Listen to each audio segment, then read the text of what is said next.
Hello and welcome to a bonus episode of All Things Christmas with the Stuhr Crazy Podcast team. I'm Robb Nelson. I'm joined today with Cynova, our Director of Interpretation here at Stuhr Museum, who is a resident scholar and expert on all things Hall County Christmas.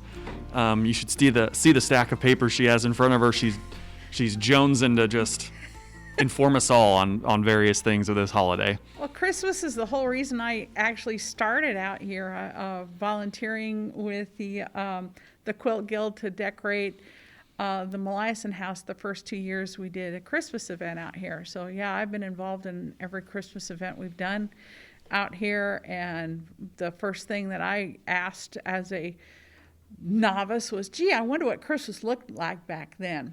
Well, then I started to look. Absolutely. And for those of you joining us who listened to the first half of our Christmas episode, where we kind of talked about the general history of Christmas in the United States and kind of the origins in Europe and elsewhere, today we're going to really focus and dive deep into some Grand Island and Hall County history associated with Christmas. And Kay, as she just said, is highly knowledgeable on this topic. So, well, we'll see. Yeah, I guess I'll start by asking you, what traditions or celebrations stand out to you about Christmas in Hall County in particular? Is there anything that's unique to this area of the world that might be different elsewhere? I don't know that it's necessarily unique to this area. You've got to look at the settlement of this region of the country. And everything is tied to these people who came from all of these different places and came together to form this community. And as a part of this community, they crafted their own Christmas. They brought traditions with them from their homeland or from back east, where they were living before, as an American citizen came out to the plains early. And a lot of it depended upon their religious culture and all that. So there's the thing to remember about Christmas is there's no such thing as, quote, a Victorian Christmas or, quote, a general Christmas or anything like that. Christmas is as diverse as the number of people on the planet. Absolutely. When we're talking about a Hall County Christmas, the original settlers are German. Do we have any other influences that, would have affected the way it was celebrated here in those early days? Well, as you bring these cultures in, because you have some Irish and you have English and you have Americans whose families had been in the United States from early settlement periods. And so those influences start to come here. And by the time we see a more polished Grand Island in the latter part of the 19th century, you start getting the influences being brought in by the newspapers and also by ladies' magazines of the time. I'd like to kind of peel back the onion and kind of dissect various aspects of the culture of Christmas, kind of go through games, foods, presents, trees, decorations, all those sorts of things. If, that would be of interest to you to get into. Of course. I'll start with games because I think this is something that, has completely changed in our culture. And the games we play now are, maybe board games or, people get together and play Pictionary or some sort of thing that they bought at Walmart. But there's some really kind of different games that I think have kind of fallen by the wayside. One of which is called the Bran Pie. Are you familiar with this one? Oh, yes, the Bran Pie is basically a hiding. You would hide presents in a big bowl or a pie tin full of bran, and you had to scrounge in there to find the presents. Another variation on that theme would be to take a large bowl and a bunch of small presents, and they could be wrapped or unwrapped. And then you would tie the long ribbon to it, and each ribbon would be a different color, or they'd have a name on the end of it. And then you would cut a piece of brown paper to put over the top of the bowl so nobody could see what was inside the bowl. But there were slits in it so you could pull the ribbon out and the present with it. And so that would be another way of gifting. A lot of these games were variations on gifting. Because the entire idea of having a tree in every house that's foreign at that time. It's not quite as standardized as it is today. I think one of the funnest aspects about some of the games in the 19th century was, and I really think we're missing the mark by not doing this anymore, is if you lose your round or something like that, you would have to pay a forfeit. Yeah, I was going to ask about that. I was doing a little bit of reading on that. It's essentially just like a penalty that people were forced to. Yeah, and they're in some of the books. I have this book here. It's by Mrs. Valentine, and it's called Games for Family Parties and Children. And you can see it's got a Christmas tree on the front of it. It's from the late 19th. It was published in 1869. And so there's pages and pages listing all these forfeits that you would have to pay if you lost your turn. And probably the easiest one that springs to mind that would not work at all today is put yourself through a keyhole. Yeah, that means write on a piece of paper the word yourself, and on that piece of paper roll it up and feed it through a keyhole. Correct. Which doesn't exist anymore. Yes, unless you live in a really old house, you can't play that. That one. What was the object of the game that would lead to these forfeits? Well, there's lots of games that required forfeits to be played. The forfeits were just a fun little silly thing that happened. Bite an inch off a poker is another one that leaps to mind, and it's just you have a poker, and basically you kind of back off and then take a bite. You don't actually bite the poker, and it's a fireplace poker is what we're talking about because, well, for one thing, that's the business end of the fireplace poker. Yeah. You really don't want to be biting any and of how many that. people have fireplace pokers either? So A few people, but not as many as used to be. Yeah. I also came across a forfeit of kiss a book inside and outside without opening it. That was one. Kiss the candlestick. Both of these are kind of a play on words. Kiss the book inside and outside, meaning by kissing the book in one room and then walking outside with the book and kissing it outside. Yes, you had to really, and it forced you to kind of really think how you would pay those forfeits. Yeah. And usually they ended up being quite hilarious, to watch people try to figure out how to pay the forfeit. Another one we didn't talk about was Snapdragon.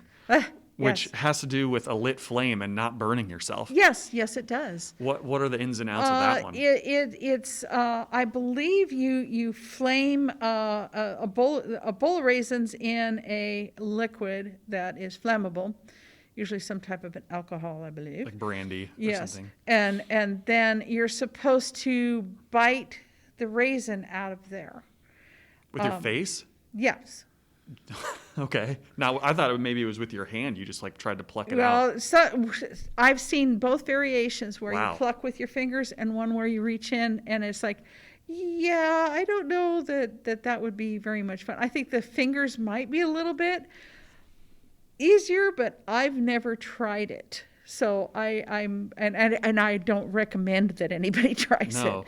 But it's some of those are associated with prognostication games, and that you see a lot more of those during the Halloween time period, where you're trying to figure out who your husband or spouse is going to be, or what your fortune is going to be down the road, and all this other. So that's a whole nother podcast unto itself. Yeah.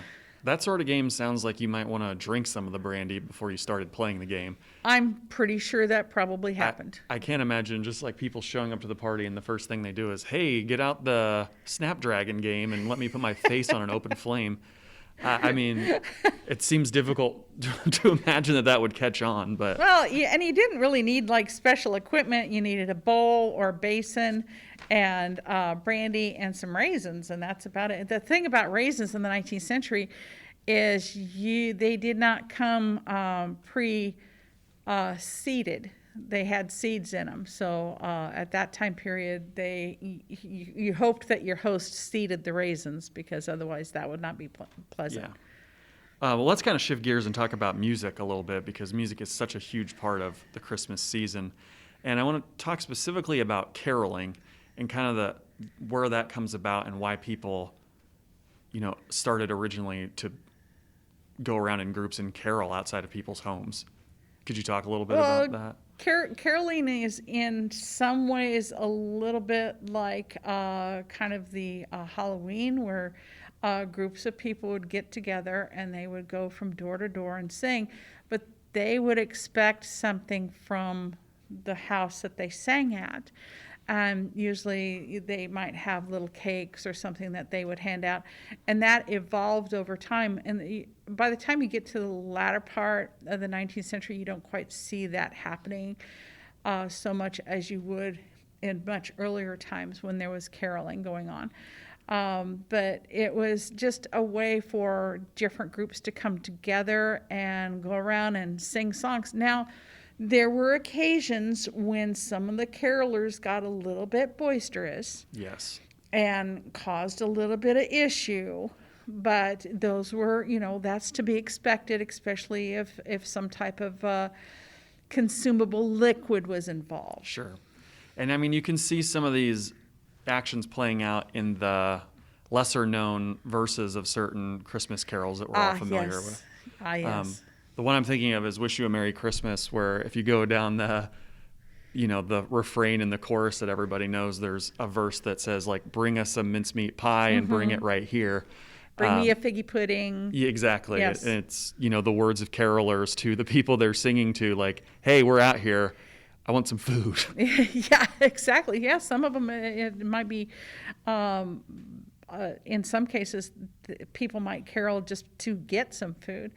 But there's a lot of, it's worth looking at some of the early carols and looking at all of the verses and not just the first couple that we generally know by heart now. Yeah. Because there's some interesting information in those old carols. Are there any other carols that come to mind that kind of express that? Oh, Jingle Bells.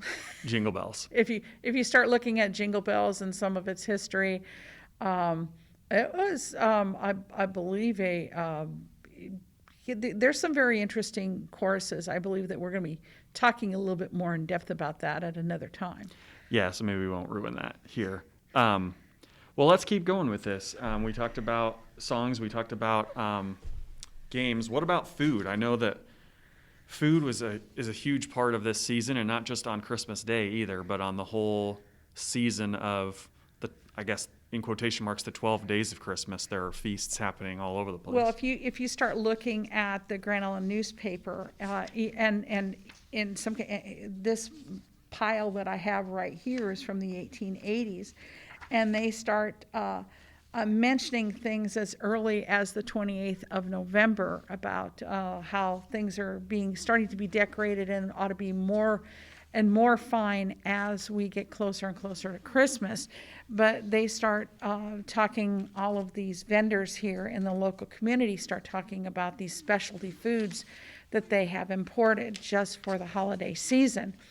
One was just some, I think it was from Holland, that they had imported some chocolate and some fish from Holland and had it for sale. Nut meats, or just nuts would be another one that they would get. There were certain people who would go out and hunt turkeys and have them dressed. You could get them dressed or undressed from these folks here in town. The candy makers would go crazy in the community and start making all types of specialty candies, and they would encourage you to come by and get a box before you head home in the newspaper. And then sugar was on, and there were different grades of sugar that you could buy, like from Dillon Houston, they might have them, or the fair, where in 1886 you could get 20 pounds of light sugar for $1. Wow. Which would be really nice today, but $1's a lot of money in 1886. That's right. Yeah, everything is relative to the time period.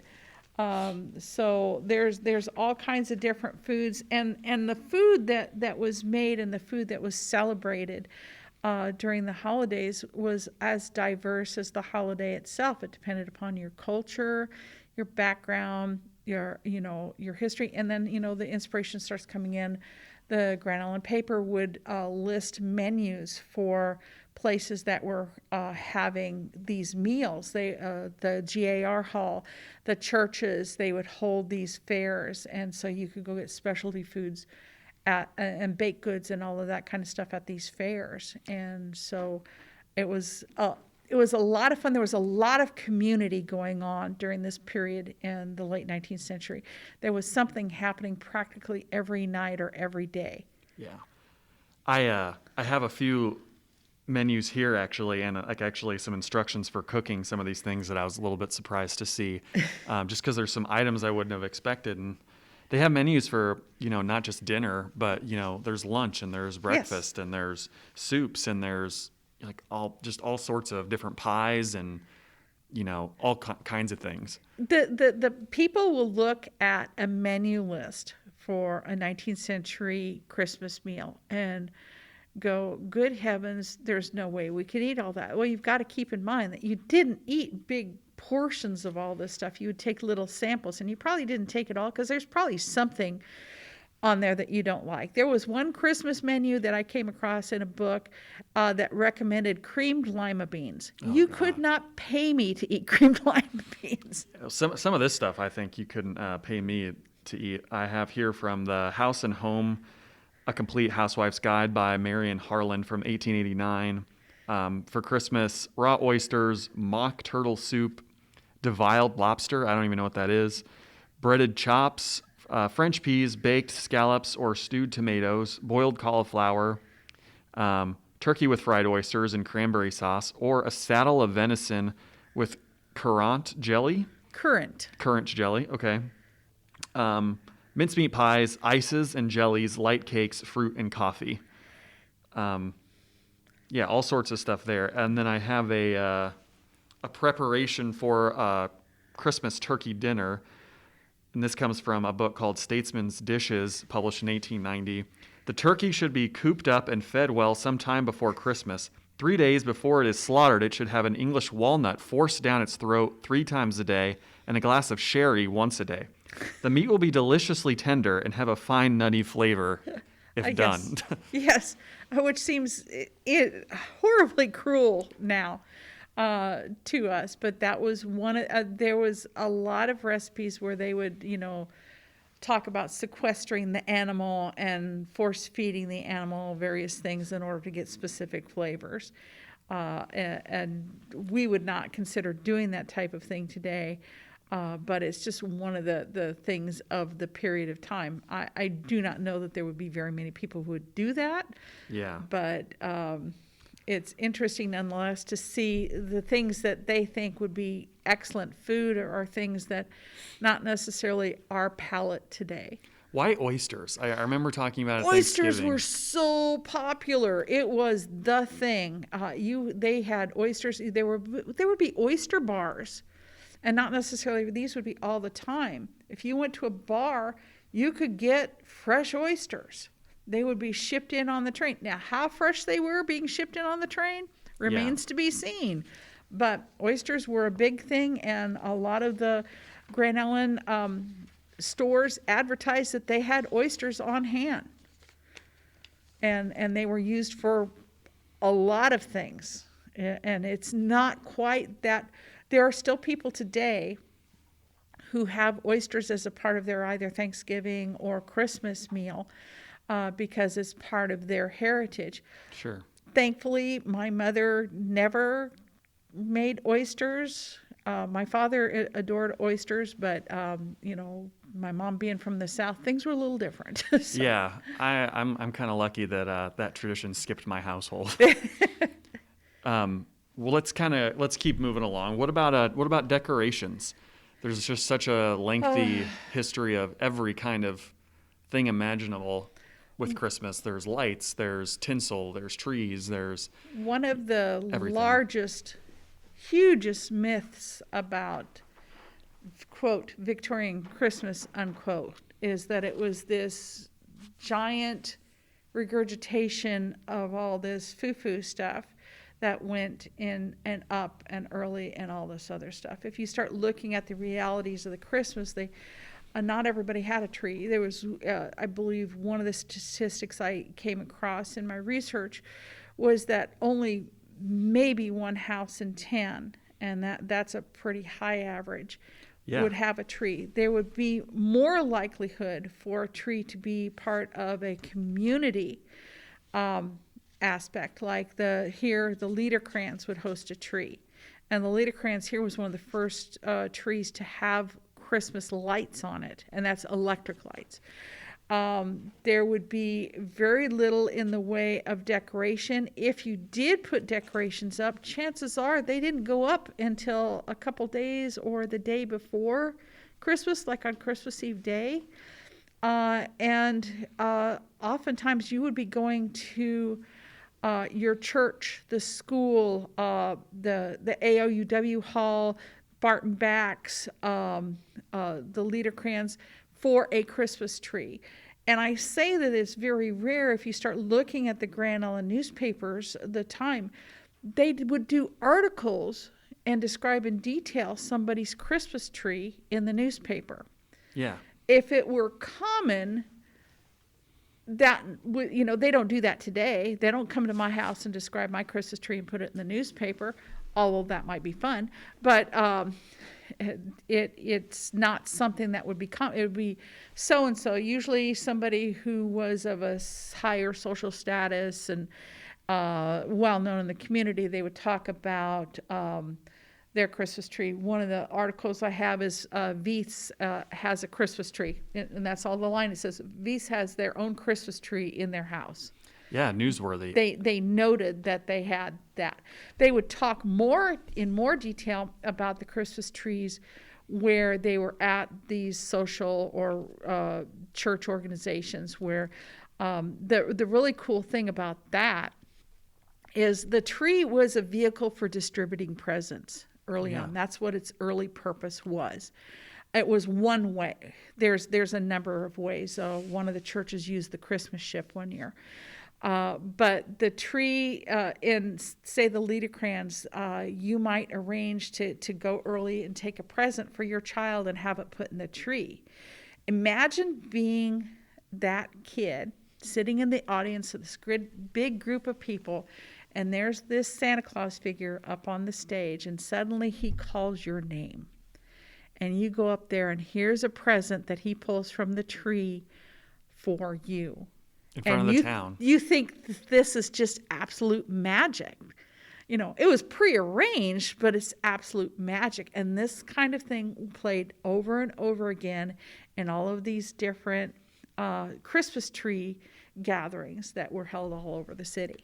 And I was looking into some of the own like diaries and journals that people kept, and a lot of times instead of a tree, though, that people would kind of have a symbol of that tree. They would the father of the home or just the family itself would collect branches from an elm tree or branches from a pine tree, and kind of hang those in their house and decorate those with holly or what have you, and one of the that would symbolize it.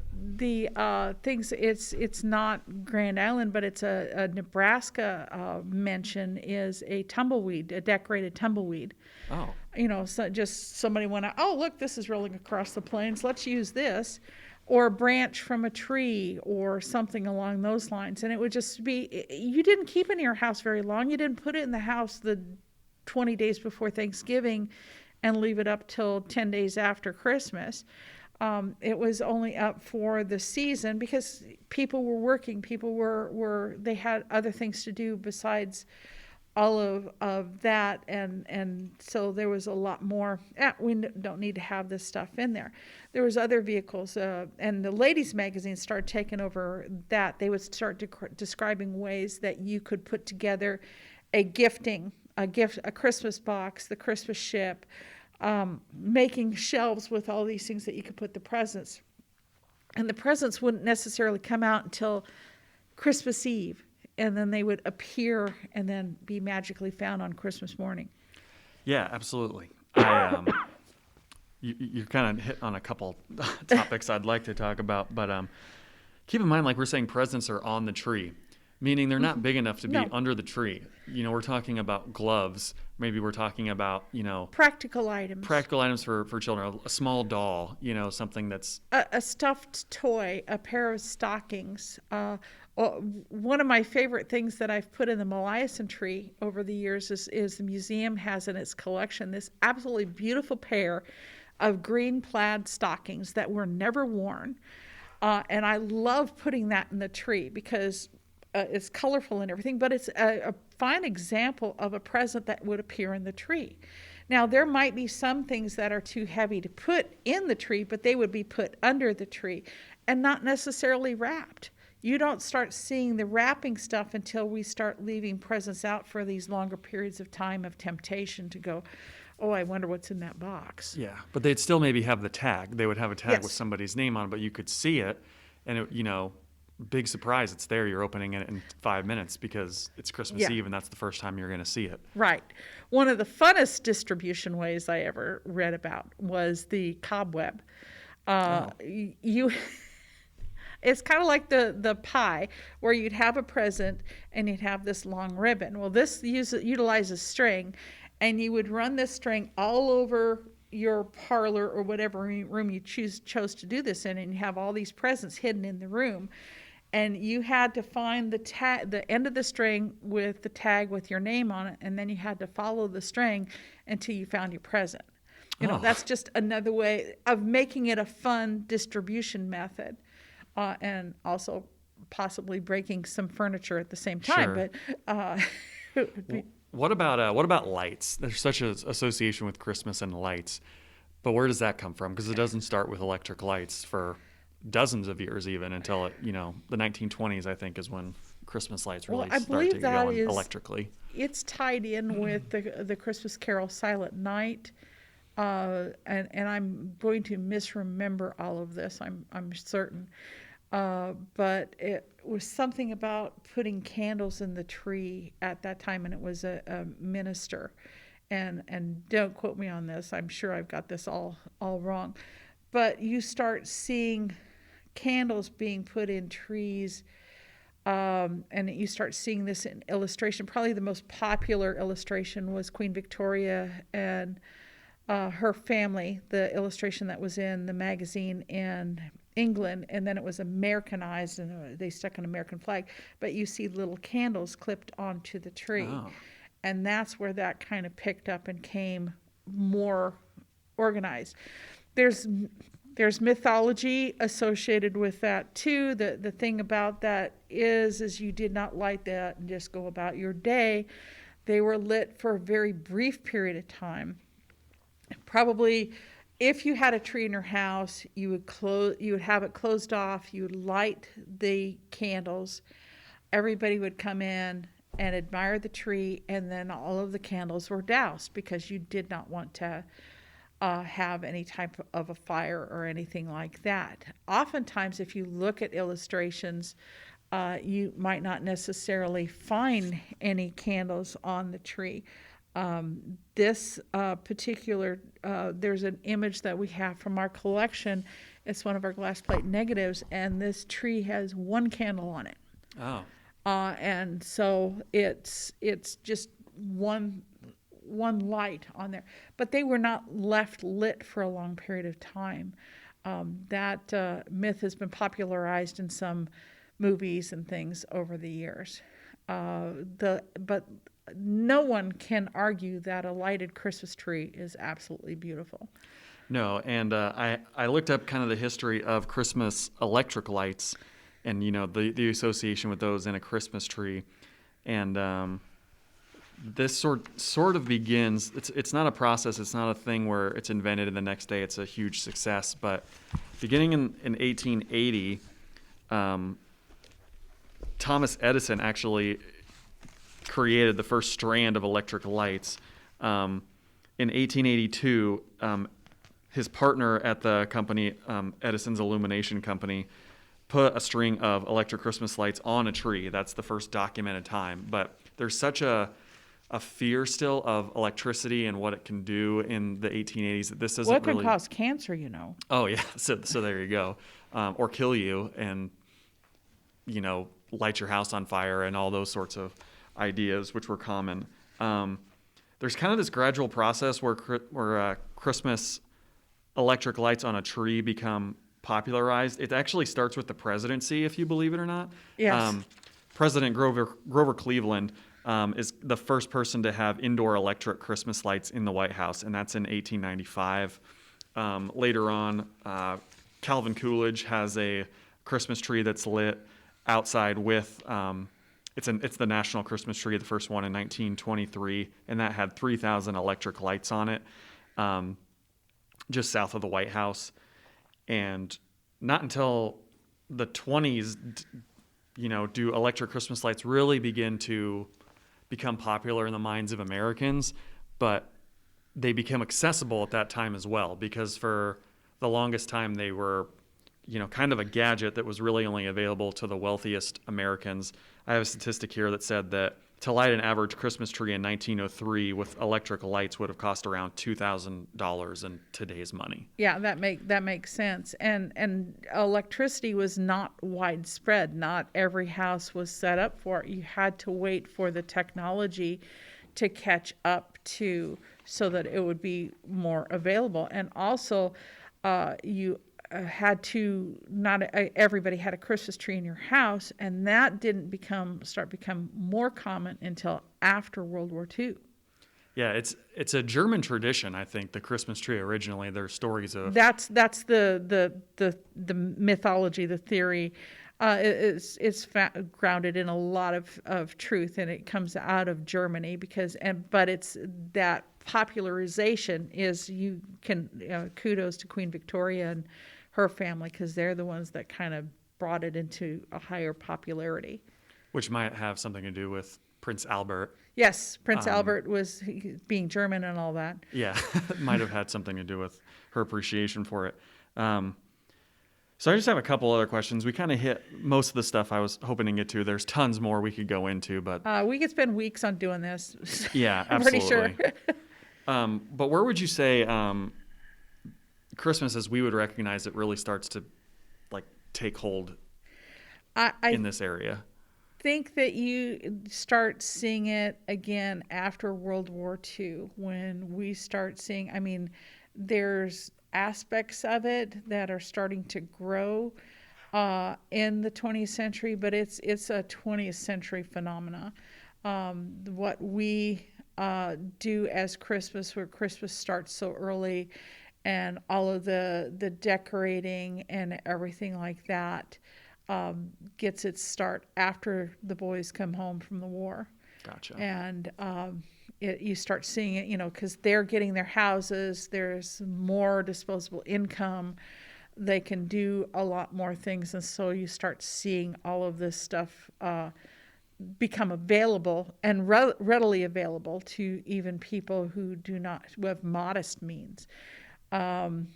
The whole Victorian Christmas ideal, I think, starts coming in the 1970s, where you start seeing all of this, the Laura Ashley and Gunny Sacks, which I know you don't know what those are, but they're popular Victorian things that came about in the 1970s, and that's when you start seeing all of this Victorian ideal, because people are hearkening back to a simpler time. Sure. But they basically overdid it a little bit, because it wasn't anywhere close to what a real, unless you were extremely wealthy. Yeah. Wasn't anywhere close to what a real Victorian period Christmas was. And that's probably just a miscommunication, due in large part because the people who would have photographed Christmas morning in their home in 1870 with a Christmas tree, and like everything we talked about, having a decorated Christmas tree in the 1870s with presents that were heavy enough to be at the bottom of it, we're going to be in a home that was, Yeah, we're talking Vanderbilts here. Yeah, exactly. So, yeah. So people look at those black and white photos of all the things that they recognize, and they go, "Oh, look what they had in the 1870s," which in reality was not everybody had that. Hardly anybody. And there's all these people who did not celebrate Christmas too, that we don't even talk about, all of the other winter celebrations that were other religious or ethnic groups and what they practiced during that time period. So that's, again, a whole nother kettle of fish. But it was a much simpler time back then. And well, although it is really fun to read, if you have a chance to read 19th century newspapers, Chronicling America, if you go in to Chronicling America, which is Library of Congress, you can type in the word Christmas in there. It's a digitized newspapers. And these are from all over the United States, and you can see all the numbers of times that the word Christmas appears in there, and then just start reading some of the newspaper articles. It's a great deal of fun, and it will take up a large quantity of time. But while it was simpler, I do want to stress that it was still highly important to everybody. Yes. And even though their celebrations might have looked different than ours, they still valued them in much the same way as anyone today might in the U.S. And the nice part about it is you have all these cultures coming together into these communities, and then you start seeing people adopt, hey, I really like what you do for the holiday. I think I'm going to adopt that and do that in my house. Yeah. And that's where you start seeing some of this merging together of ideas and practices. Is there this will be the last question, is there a Christmas holiday tradition that is, still practiced today that you are a fan of and has like a cool historical origin, or one that's fallen out of vogue that you wish would come back?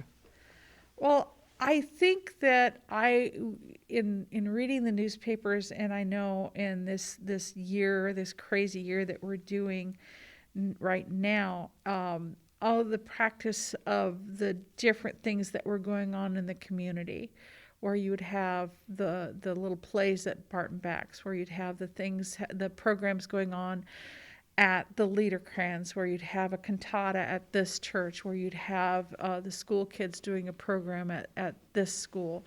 And the people in the community would move from one to the other. And then the whole the week between Christmas and New Year's, and pretty much there was a ball happening every night, or some type of an event that you could go to. And I think that just being able to do that type of thing, just bustle from one to the other, I think that would be a great deal of fun to experience. The 12 Days of Christmas is not just a song. It used to be a real time of year that ended not until January 5th or January 6th. Correct. And so you would see these balls happening and just get-togethers in general, feasts even, until January 6th, which celebrated, correct me if I'm wrong, 12th night, the arrival or the visit of the three wise men to the Nativity. Yeah. And the culmination was the 12th night ball, and there was and this again, it would be for the more wealthy, where they would have these grand balls, and your supper was not served till midnight, and there was a special cake, and you'd find out who got the pea and the bean, who the king and the queen were in the 12th night cake. And sometimes there was even a prize for the fool, whoever the fool was, and all of that. And so having a 12th night ball is rather fun. We did that for a few years. So I really like working at a museum. One of the things I enjoy the most is reading the newspapers from the area that I, represent here. And I love just reading these little columns that are essentially in every newspaper. The local and personals. The local and personals that talk about like what everybody's doing. And, there was somebody whose job it was to just kind of report what everyone in town was doing. Yeah, who's visiting who, and who's doing this, and who bought that. And that was going on at Christmas as well. One from the Grand Island Free Press in 1899 just says, there's probably 20, 30, 40 of these, and they say Mrs. Fred Sims and daughter and Mrs. Neil DeVore and children came in from Bayard, Nebraska on Saturday to spend holidays with relatives and friends. W.E. Collins spent Christmas at home with folks in Phillips. Charlie Price is reported quite sick with tonsillitis, but still wishes his family Christmas tidings, like stuff like that. Mm-hmm. There's a ton of them. And then in this Christmas issue here from the Wood River Sunbeam, the person who writes this, her name is Mrs. Henry Madison. We don't know her first name, unfortunately. They left those out a lot with women. Including Mrs. Santa Claus, as you will have remembered from the first episode of the Christmas podcast. But at the conclusion of her update on things going on in the Christmas season in Wood River, she says, "I wish to thank all of you who have helped me this last year by giving me their news items for the Wood River paper. My sincere thanks." And so, I mean, it's just, I mean, it's not much, but this is a person who clearly really appreciated and wanted people to know what was going on in her community, and that's just not something we do anymore. Yeah, most small towns had a local correspondent, and they would report to the newspapers, and that's what filled a lot of these columns. And those columns are such a boon to researchers because there's a lot of everyday life that we would not know about without those. Exactly. Well, we're going to leave it there. Kay Cynova, Director of Interpretation here at Stuhr Museum, thank you once again for being on the podcast. Thank you for having me. This will conclude the Christmas episode. We'll be back early on next year with the next season of the Stuhr Crazy Podcast.